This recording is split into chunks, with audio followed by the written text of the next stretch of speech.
कैसे हो आप लोग? आशा करती हूँ आप सब ठीक होंगे। निधि चैनल में आप सबका स्वागत है। और आज मैं आपको पाप मोचिनी एकादशी महात्म्य सुनाऊंगी और कथा को पूरा सुने, बीच में बिल्कुल ना छोड़े। धर्मराज युधिष्ठिर बोले, हे भगवान, अब आप चैत्र मास के कृष्ण पक्ष की एकादशी के बारे में बतलाइए। इस एकादशी का नाम क्या है? इसमें कौन से देवता की पूजा की जाती है तथा इसकी विधि क्या है? सो सब विस्तार पूर्वक कहिए।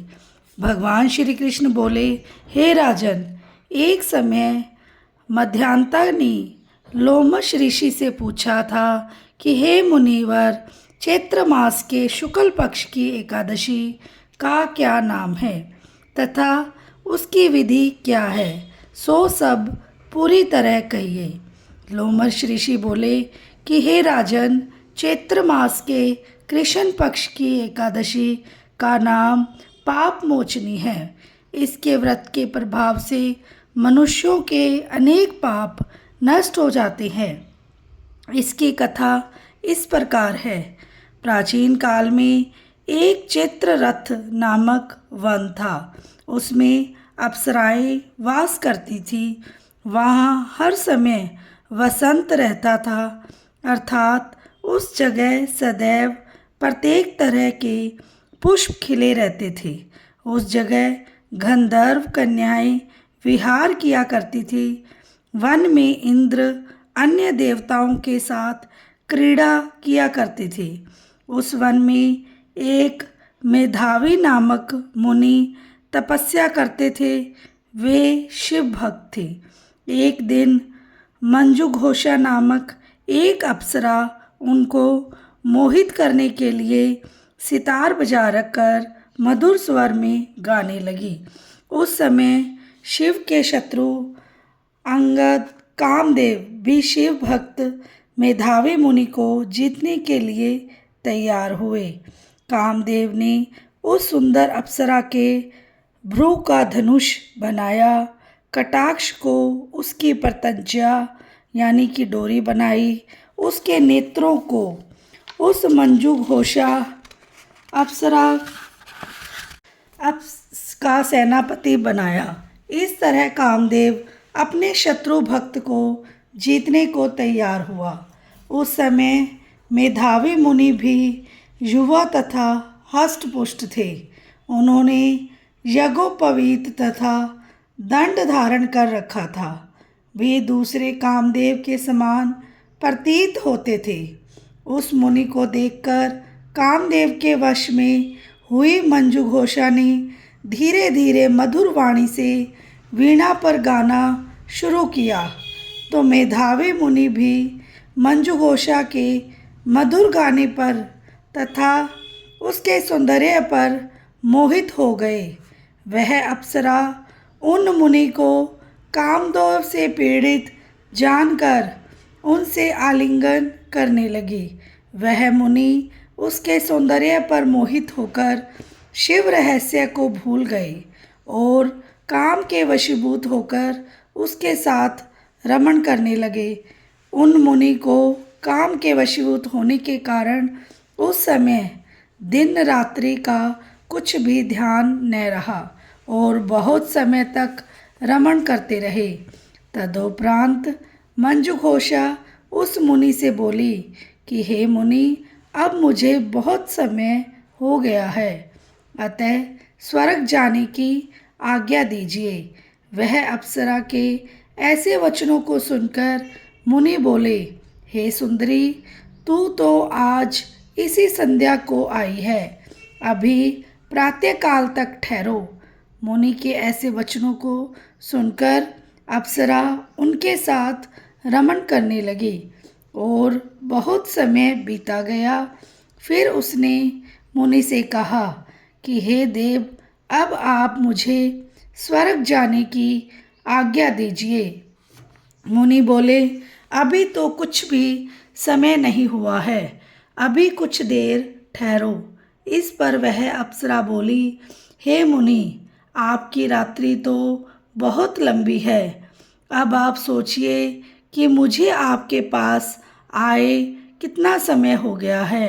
उस अप्सरा के वचनों को सुनकर मुनि को ज्ञान प्राप्त हुआ और वह समय था विचार करने लगे। जब रमण करने से उसका प्रमाण 57 साल 7 माह और 3 दिन ज्ञात हुआ तो वह उस अप्सरा को काल का रूप समझने लगे। वह अत्यंत क्रोधित हुए और उस तप नाश करने वाली अप्सरा की तरफ देखने लगे। उनके अधर कांपने लगे और इंद्रियां व्याकुल होने लगी। तब मुनि उस अप्सरा से बोले, रे दुष्टे, मेरे तप को नष्ट करने वाली, तू अब मेरे शाप से पिशाचनी हो जा।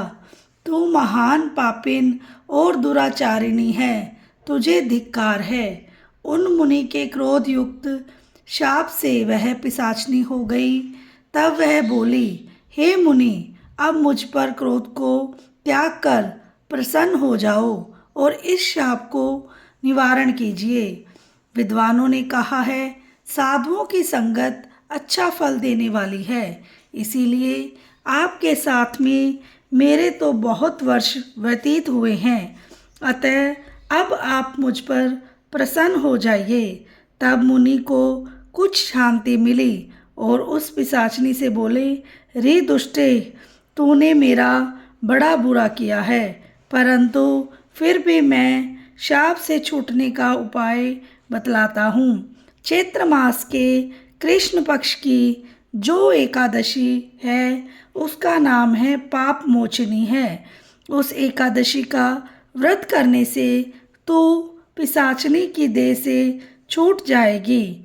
इस प्रकार मुनि ने उसको समस्त विधि बतला दी और अपने पापों के प्रायश्चित के लिए अपने पिता च्यवन ऋषि के पास गए। च्यवन ऋषि अपने पुत्र मेधावी को देखकर बोले, रे पुत्र, यह तूने क्या किया? तेरे समस्त तप नष्ट हो गए हैं। मेधावी बोले, हे पिताश्री, मैंने बहुत बड़ा पाप किया है और आप उससे छूटने का उपाय बतलाइए। च्यवन ऋषि बोले, हे तात, तुम चैत्र मास के कृष्ण पक्ष की पाप मोचनी नाम की एकादशी का विधि तथा भक्ति पूर्वक व्रत करो, इससे तुम्हारे समस्त पाप नष्ट हो जाएंगे।